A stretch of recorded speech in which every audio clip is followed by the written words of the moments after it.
Good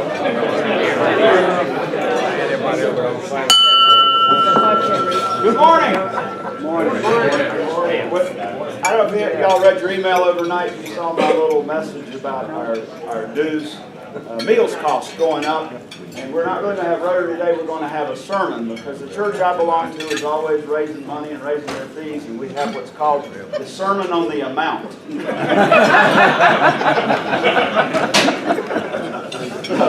Anyway, Kelly Harrell has our invocation, pledge, and Rotary moment. Okay. Let's bow our heads. Father, in this season of Thanksgiving, we are reminded of all the many, many gifts you bestow upon us. Thanksgiving is a time to remember that we're fortunate enough to live a life that is filled with clean water, food to eat, a warm home, friends, and the ability to serve. Father, we take those many blessings not lightly, and we ask that you remind us daily what it means to have that ability to serve others. A purposeful life is a life that's filled full of service. Service to others brings peace, brings fellowship, brings friendship, and we're just so reminded this week of those around the world that are having such a difficult time and how needed our service is, especially to those in the Philippines. Father, we ask this time of Thanksgiving that we stop and we pause and we remember what it means to be servants, for that is your calling to us. In Jesus' name I pray. Amen. Other things. I pledge allegiance to the flag of the United States of America and to the republic for which it stands, one nation, under God, indivisible, with liberty and justice for all. Other things we think, say, Is it the truth? Is it fair to all concerned? Will it build goodwill and better friendships? Will it be beneficial to all concerned? I think I get that right after all of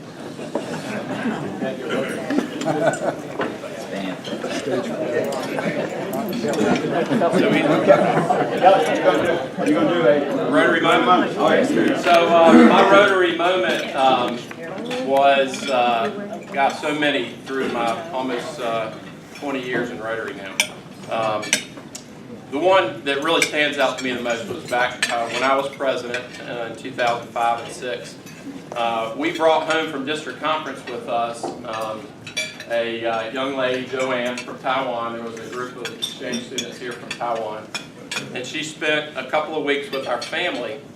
And one night, I think it was the night before she left, and my girls were young, and the night before she left, we were all sitting around watching TV.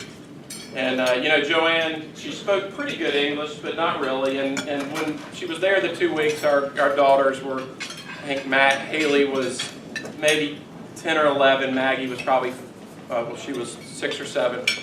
And you know, apprehensive, didn't understand. There was a language barrier. They were trying to understand it, figure it out. They liked Joanne, got along well. And as the week went on, it really was a special time. But that last night, when we were watching the movie, Maggie crawled up into Joanne's lap and laid down on the sofa, and we sat there watching the movie. And when I looked over there and I saw her laying in her lap, I thought, that's Rotary. I mean, that's what it's all about. She'll never again look at someone that's different from her, from another country, that's not the same, and think, you know, that person can't be my friend. We don't. Those barriers got broken down that night. And that's where I really understood what the exchange program and what Rotary does around the world, how they break down these barriers. So that's my Rotary moment.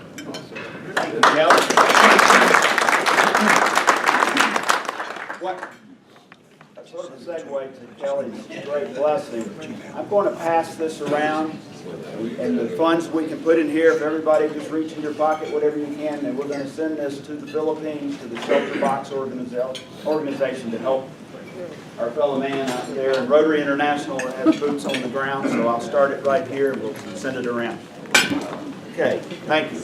Cheryl David has our Sergeant at Arms. We would like to thank our fellow Rotarians for joining us this morning from local clubs. Jennifer Johnson from Airport. Did I get that right, Jennifer? And Deborah Friedman from Summit, and George Arnold from Crescent. Steve Brannon, would you like to introduce your guests? Sure. Right back here, I've got Glenn Earlis. Glenn, I've known Glenn for several years now, but he actually is a former Rotarian up in, up there. So anyways, he's actually been looking for a club, and he called me a couple weeks ago, and he had visited one other time. Said, Steve, I like your club, so he's looking at potentially becoming a member here. So we're going to see if everything fits right and go forward from there. Thank you. And Jonathan Smith, would you like to introduce your best guest? I would. My best guest, best friend, my wife, Ann Smith.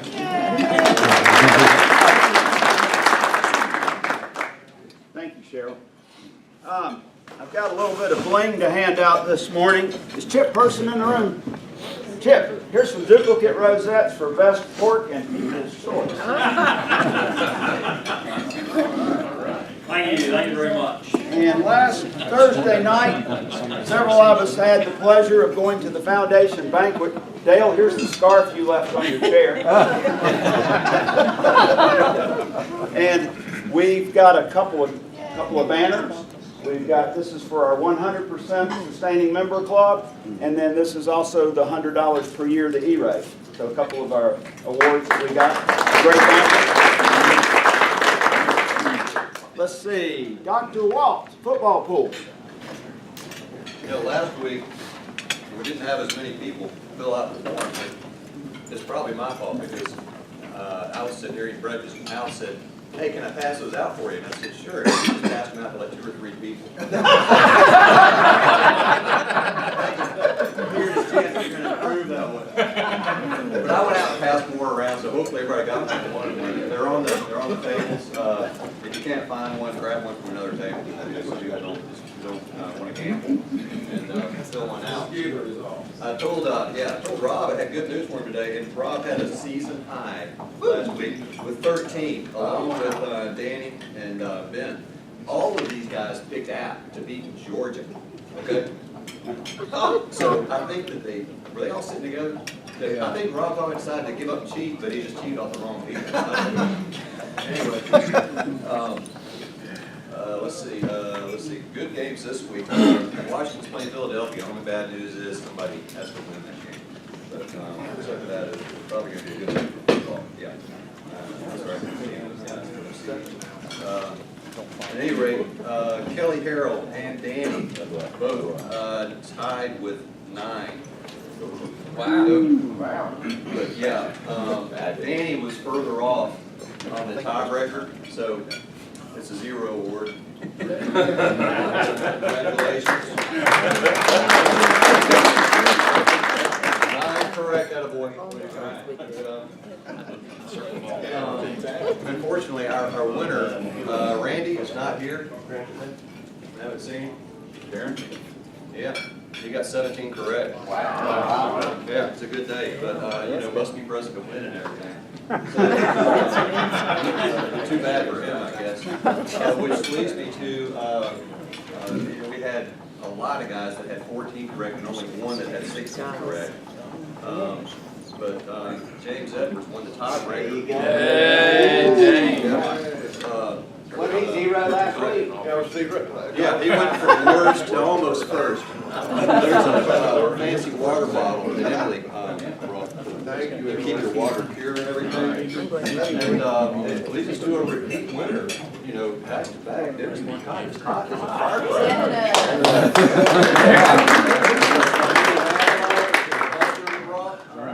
Find your way around. I thought you made second, so I brought the water bottle for you. There's just been, I think he works at the Y. He's there every single time I go.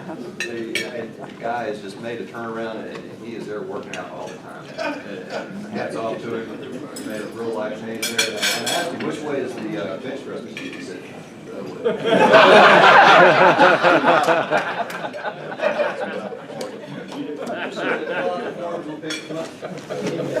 good luck. Thank you, Dr. Wall. Ralph wants to talk about the Christmas party. Yes, I just want to put in everybody's mind, you'll see some sign-up sheets for the kids for our breakfast this year. The breakfast is going to be on December 19th.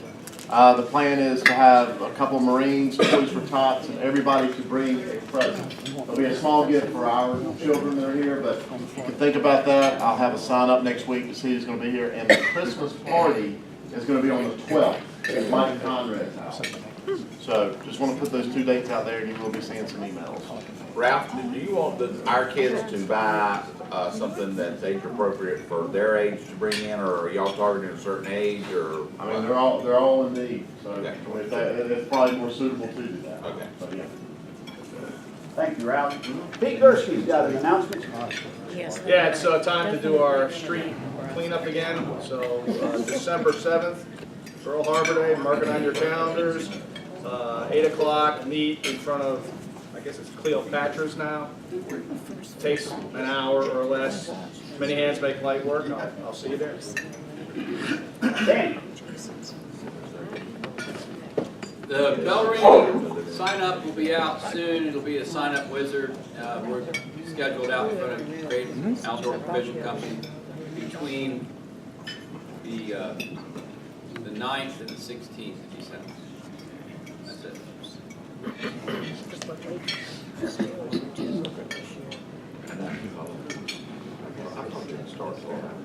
Danny, only 1 week this year? I'll verify that, but I believe that's. Does that sound right? What night was the 16th? Yeah, we usually. I'll verify that later. Send it out in an email. Birthdays, anniversaries, Kevin. Here we go. Got a couple this week. For birthdays, we've got 2 on the 13th. The first is with Bonnie Bastow, and the second is Tony Rollins. Oh, you both have the same birthday.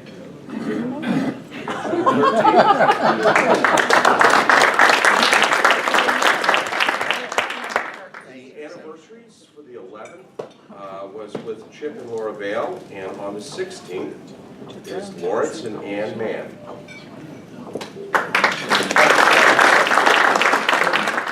Emily. All right, quick on the fundraiser. Thank you everyone for throwing money at us this morning. We appreciate that. Chris is working away, so for those of you who needed the tickets, we'll get that done by the end of the meeting. And I'll let Steve quickly cover volunteers, but a couple things. So for sponsors, unfortunately, we didn't get the parking passes by today, but we'll get those out to everybody. If you need them before, if you're a sponsor and you need them before next Thursday, let us know.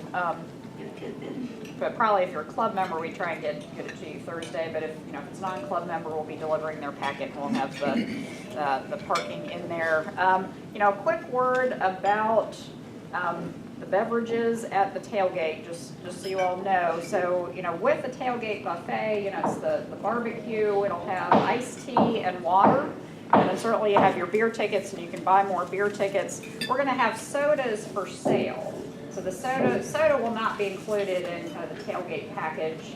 They charge us $2.50 each for those, and that really eats into the fundraising profit margin. So just so you know. So again, iced tea and water will be available as part of it, and you'll have your beer ticket. So just wanted to let people know that. And do you want to talk about? Sure. Yeah. Has anybody ever seen anything or heard anything about Sign Up Genius? Oh, good. Good. Just want to make sure that all the emails got out. Sign Up Genius is still available. It's still ready to be signed up. If you have not gone on, I can send out an email one more time. We're still short a few. I mean, we've had a good number of people sign up, but we need about 12 people per hour during the event.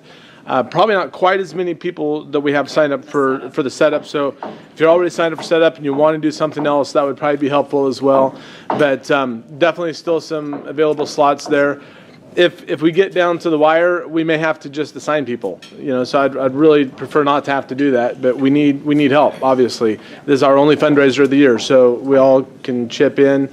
If we're not selling the tickets, at least we can work, right? So let's all get our hand to the plow, and I'll send that out again this evening, and look for that. And please get on there and sign up. It only takes, literally, Kelly, how long did you say it took you when you went and signed on?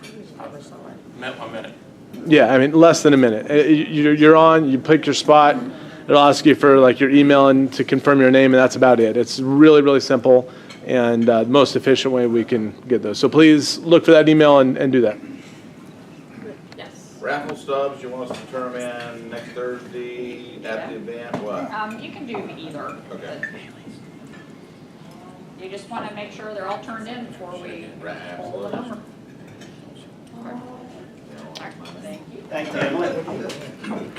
Well, Buster has gone fishing, so happy dollars. Jim? I'm glad you are passing the bowl for the Philippines. I just wanted to, some of the older club members would remember back in 2005 that Indonesia was hit with a tsunami, did similar damage, and our district raised almost $150,000 for shelter boxes, and that paid for around 150 boxes. And if you don't know what a shelter box is, go in and Google it, and you'll be amazed. That was a Rotary Club project, a club in UK. And that box contains a tent big enough for 10 people, water for purification equipment, tools, even coloring books and crayons for kids. And it all comes in a plastic tub. So it's a great cause, and it's something that those people desperately need right now because they've lost everything. So thanks, Bob. Thank you, Jim. Ashley? I have 2 happy dollars. I want to thank my volunteers that came and did kids voting. I'm sorry I haven't been here very much lately. My school schedule's been very intense. But I did oversee kids voting. I was kind of in and out. The volunteers were great, and I think everything went well. It's a project over at Irwin Elementary, great school. Kids were so well behaved, and I think we could be really proud that we continue to be involved with that project. And my second happy dollar is for the Kayleys. I love that they're here today. I'm busy, but I wanted to hear them this morning. They do such amazing work, so I think we can all be really excited that they're here to talk to us this morning about earlier. So thank you for coming. Beth? Last year, a few of you in this room came to a program that's a collaboration between the Triad Storytelling Exchange, the Greensboro Public Library, and the Greensboro Historical Museum with three internationally known storytellers. They're coming back December 2nd, and I think like you guys were there, Jack and Monique. Did you come too? You'll laugh for 2 hours, won't you? Yes. You know, it was phenomenal, and it's called the Ugly Sweater Tour. It features Bill Lepp, Kim Whitecamp, and Andy Oppett Irwin, and it's for all ages. Children under 15 are free. It's $20, and I'll have tickets next week. Thank you, Beth. Dr. Sears? Happy to have Martha and Jim here. Jim and I were classmate residents, and we did our orthodox residency together at Chapel Hill. I remember the intensity of it when he said, we was kind of laughing this morning, he said, Martha, I love you, but when we were trying to finish our thesis, because some of us chose to do a master's degree also, he said, I love you, but if we have a fire, I'm going to yank my thesis out first. That's the intensity of that, of what we did in our residency.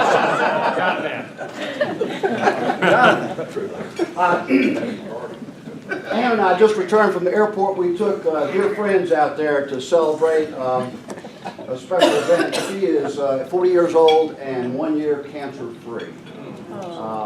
Esophageal cancer, and it's been a huge blessing in their life. And so we've got a lot of things to be thankful for. Also, the running of the balls.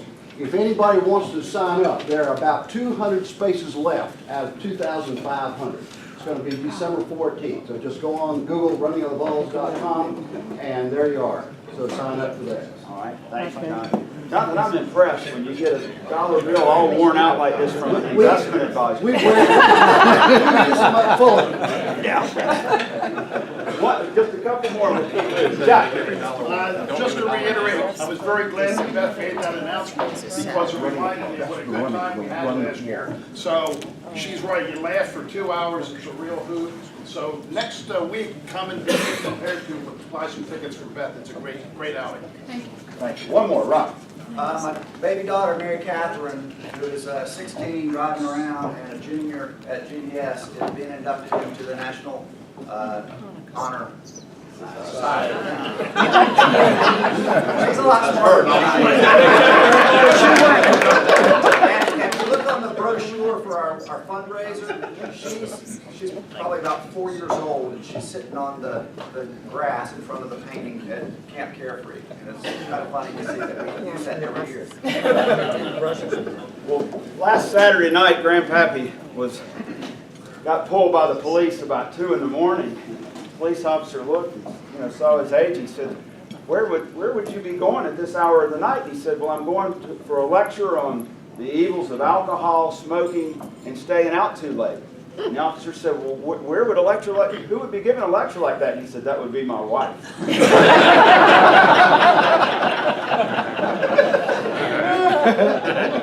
Mike Lapeer has a special announcement.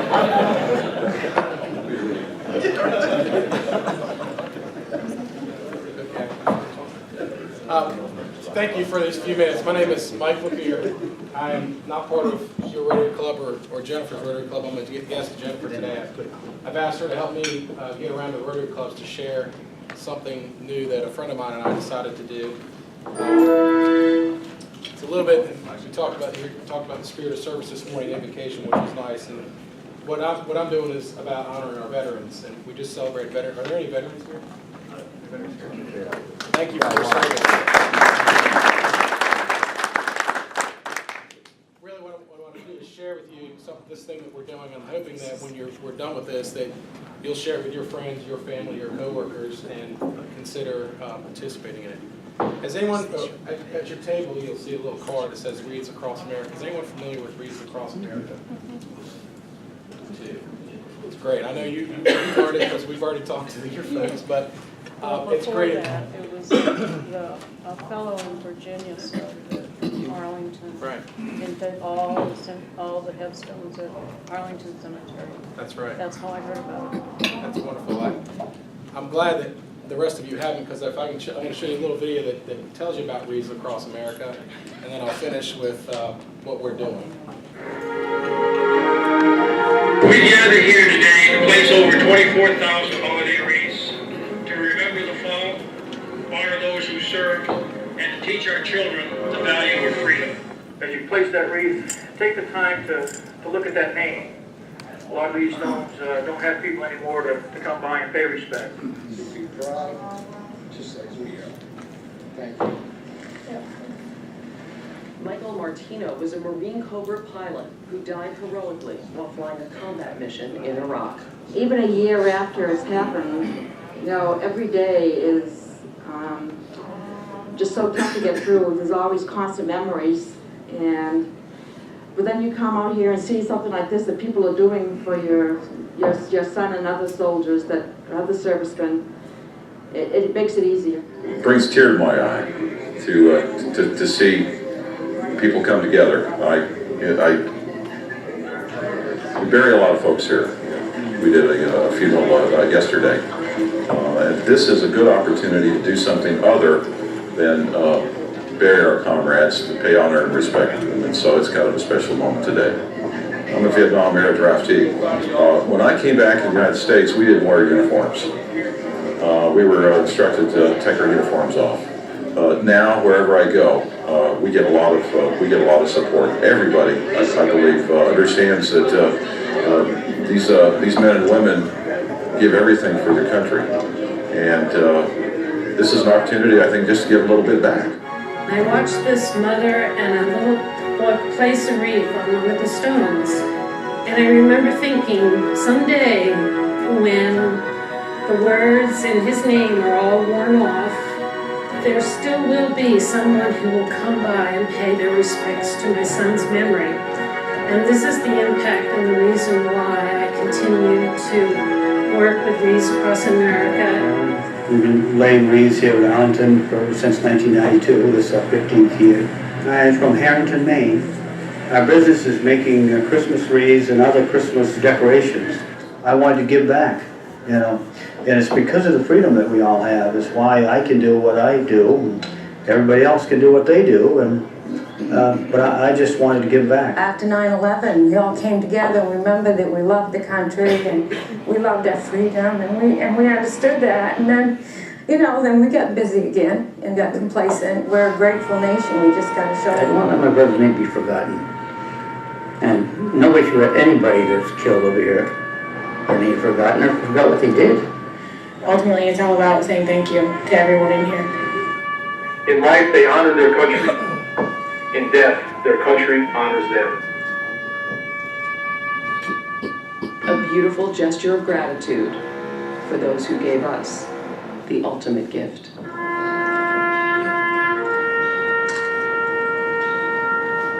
Hannah, you were there yesterday. What did it mean to you personally to be there in Arlington? I think, I guess a tendency for us all is to listen to numbers. I mean, there are 2.7 million such graves in this country of people who died in service to our country, but you realize these are individuals, these are people with families and names, and you place a wreath on the grave of that World War II soldier that I did yesterday, and it just really hits you, and that's what their families want us to remember, that these are just, they don't want us to forget.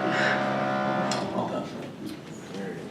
So, about a year ago, after I brought my kids back from Arlington, a friend of mine and I got to talking about this. He's a Marine. Well, he's always a Marine. He's an active Marine. He and I got together after church one day and he said, hey, let's do this thing. And instead of dropping our kids up to Arlington, our little ones, we said, let's do something here in town. We got to looking around.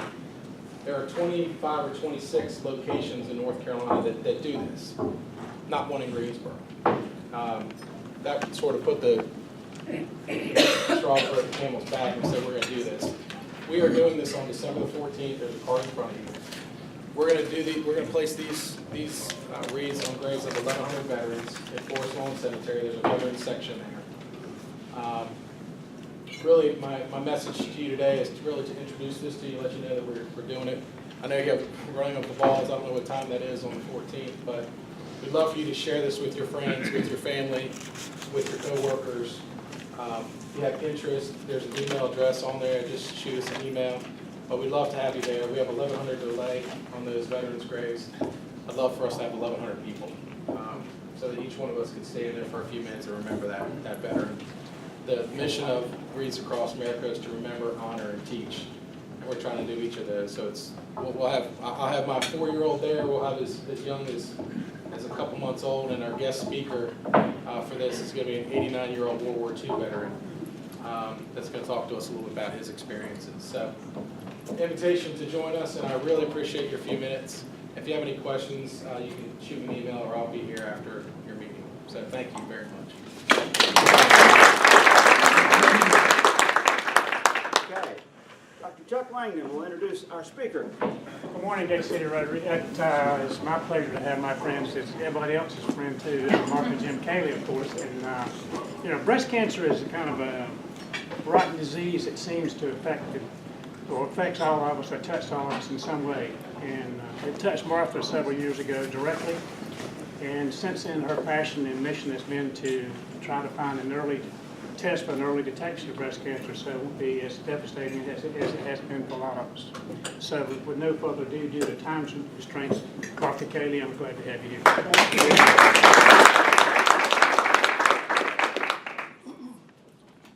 very much.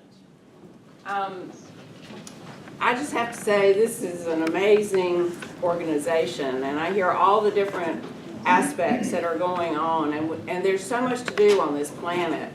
And aren't we lucky to be here to do it? This is the joy that we get to have. So whatever area we can serve in is wonderful.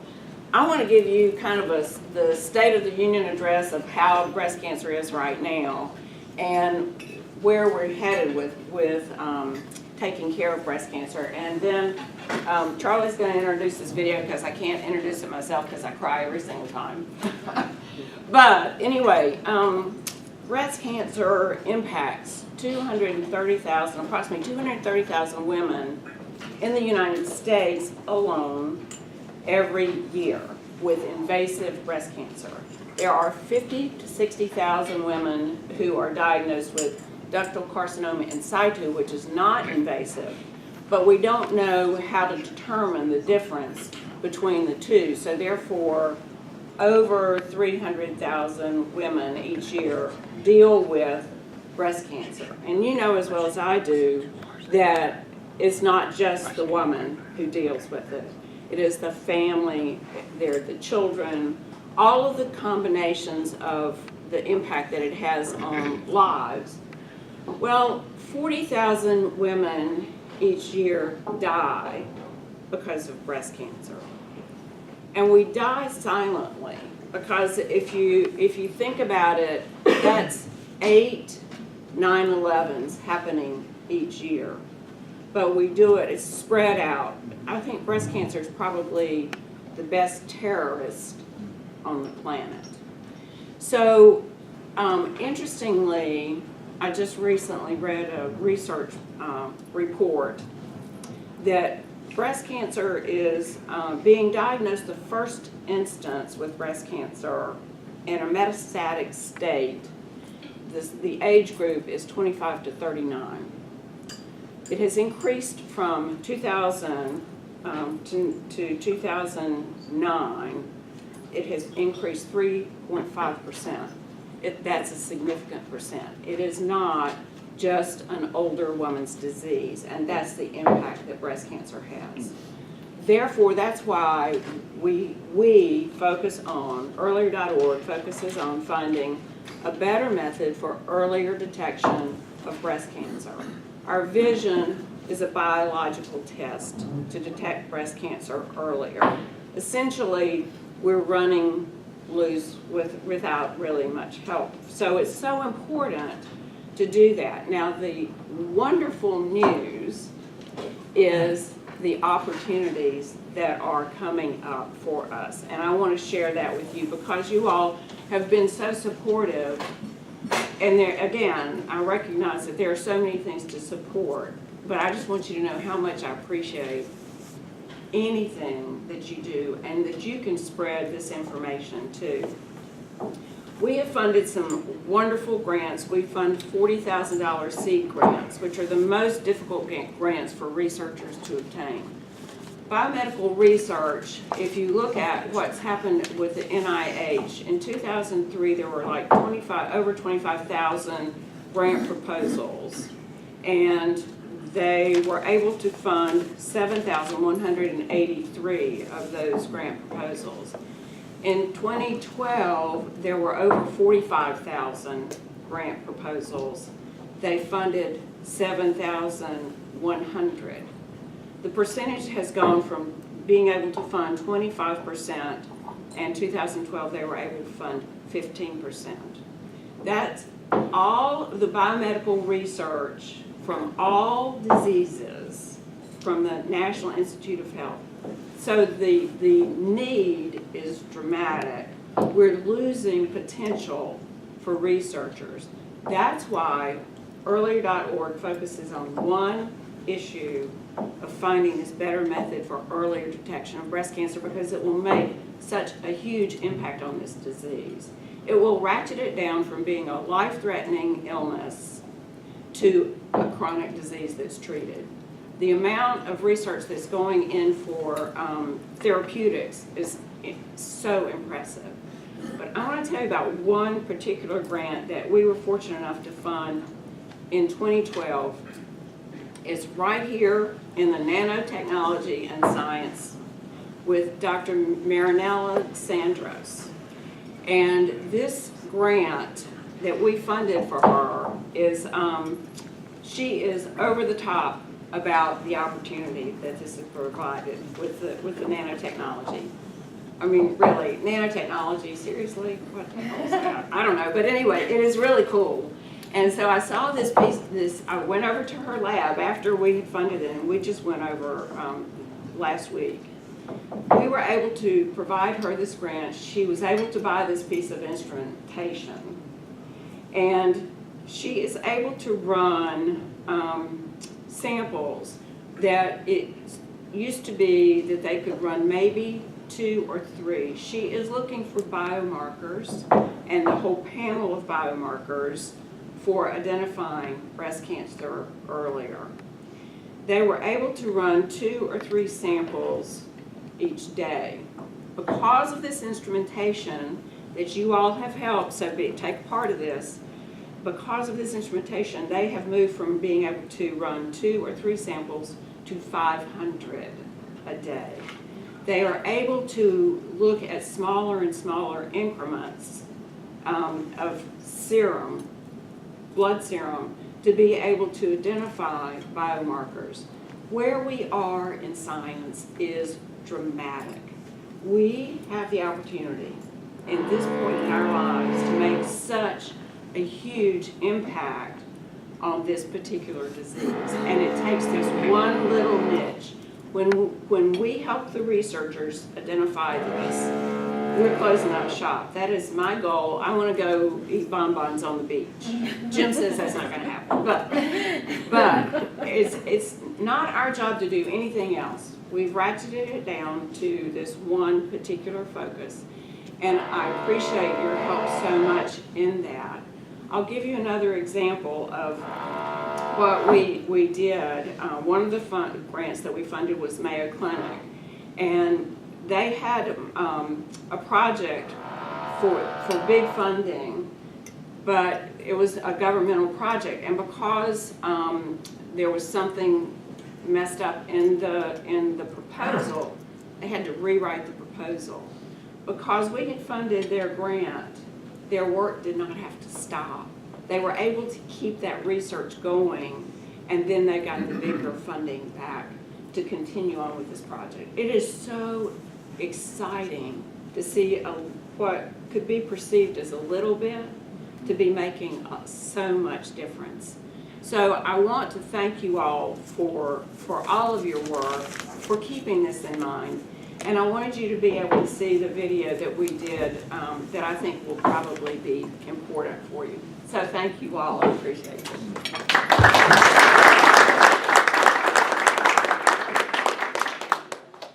Okay, think back for a minute to when you were 21, graduating from college. What were your priorities? What were the goals you were setting for yourself at that time? What were the milestones that you hoped to achieve? Just in 3 to 5 years ahead, graduate, live on your own, find that next big job. Maybe start thinking about marriage and a family someday. The what ifs of a life-threatening disease were probably not at the top of your list. Now think about your young children or your young grandchildren, how they look forward to when they grow up, what they will do, what they will be, have their whole lives ahead of them. A simple Daisy Scout project for Martha Cayley's 6-year-old granddaughter turned to a lesson for all of us about the lessons of to imagine.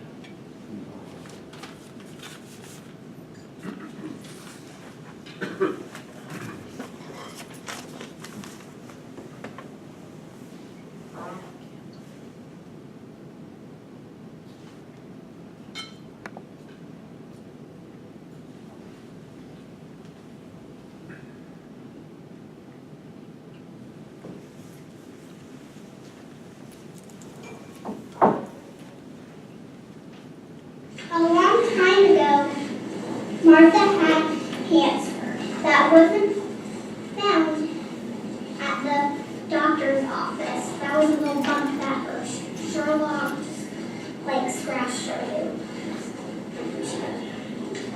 Her dog Sherlock found it after she got a clean bill of health.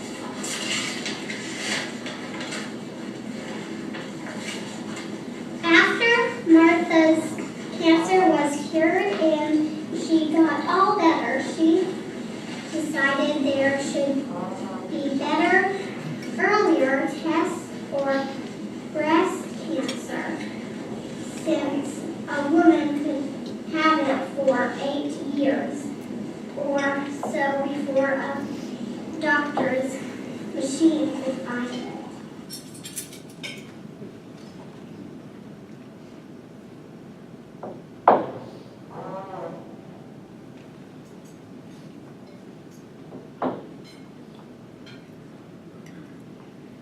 Someone in this picture has breast cancer.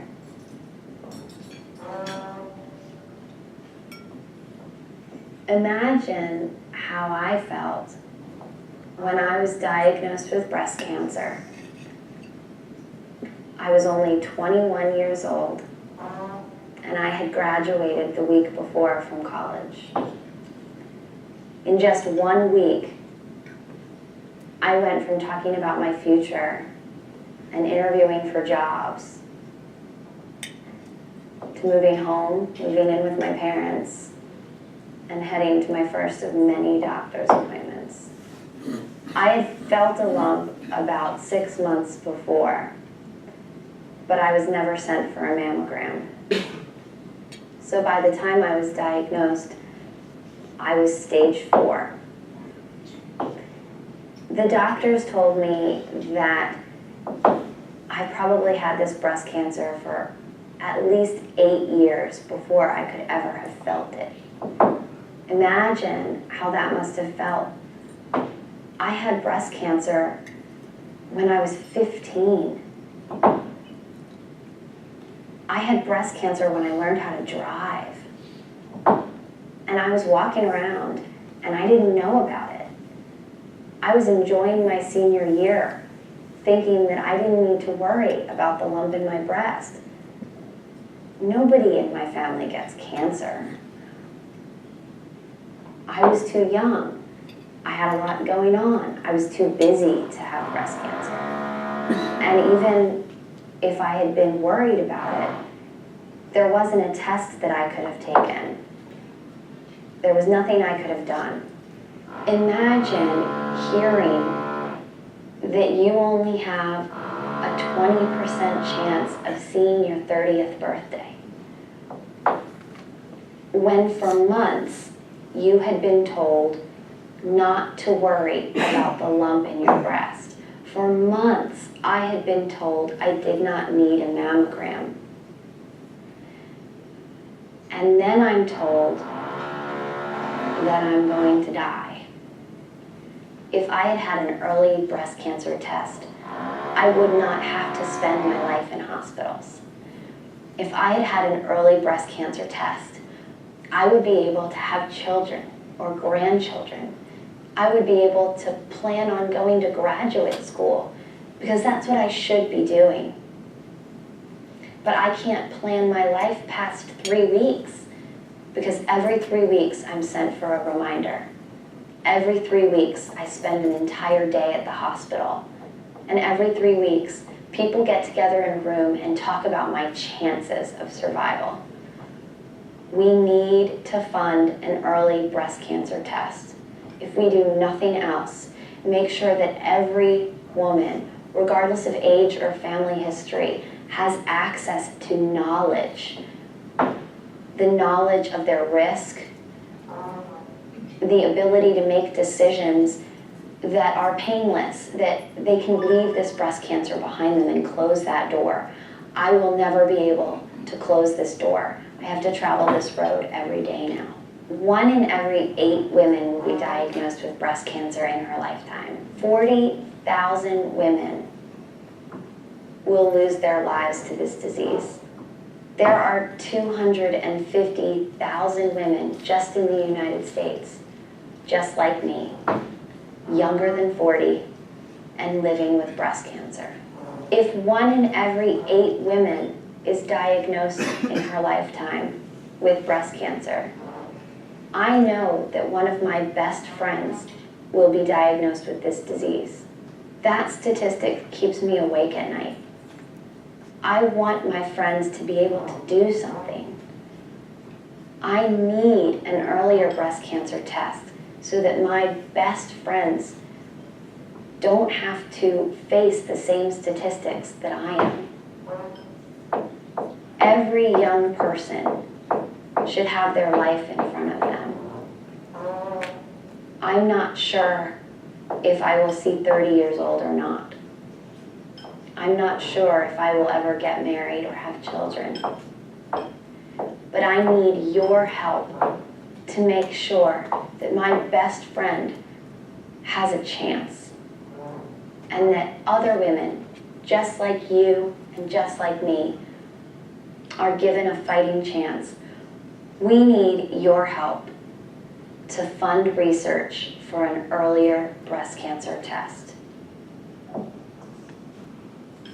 They are still working, but Martha hopes we'll have a biological test for breast cancer when I'm big. Any questions?